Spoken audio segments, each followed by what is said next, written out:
Hello there. How are you doing? Buongiorno. Very well, thank you. Yeah, the two kids. 3 times I thought in Italy. Oh, okay. So, how are you doing today? Very well, thank you. So, how was your childhood in the 1400s?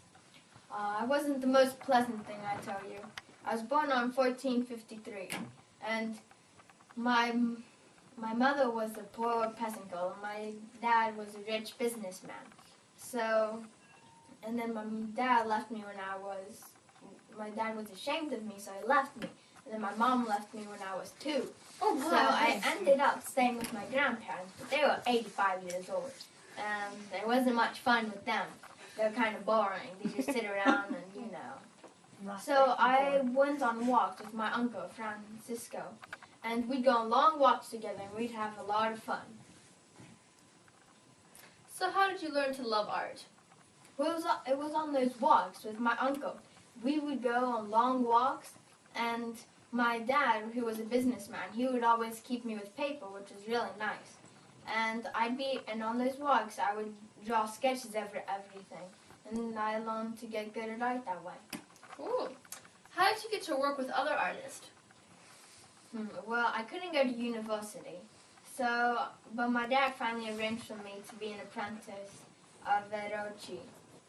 And he was my master. I was not the only apprentice, so there were a lot of other apprentices.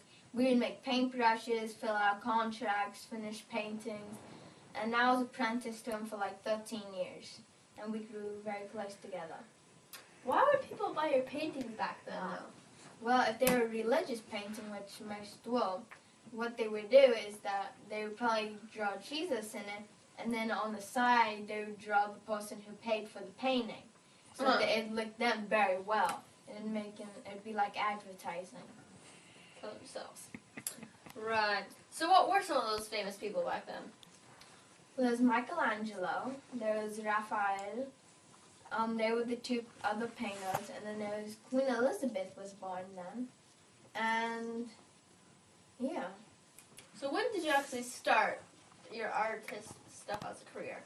Well, I didn't really start it. After I was apprenticed 13 years, I moved out of Florence and I went to another city-state. There I was contracted by a governor to make weapons.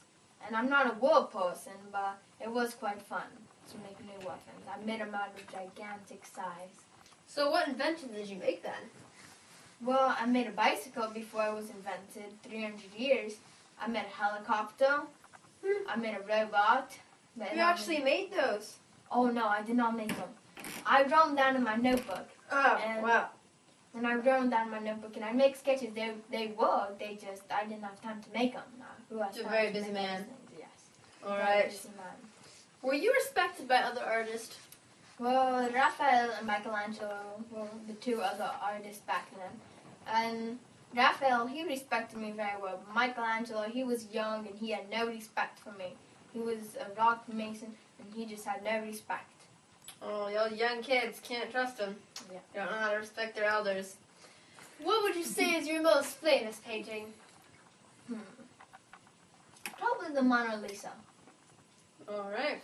You know, one time someone thought they found a piece of toast with the Mona Lisa on it.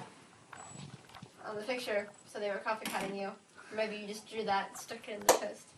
Anyway, how did you die? How would you like to die? What would be your manner of death? Well, they say, but not true because I'm alive right now. So, but they say I died in the king's arms. Like his arms, or like his weapon arms?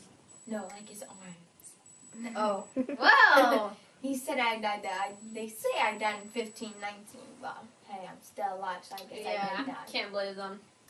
Unless you die and it came back to life, but I doubt that. Alright, well thank you for being here with us. Leonardo da Vinci. Thank you very much.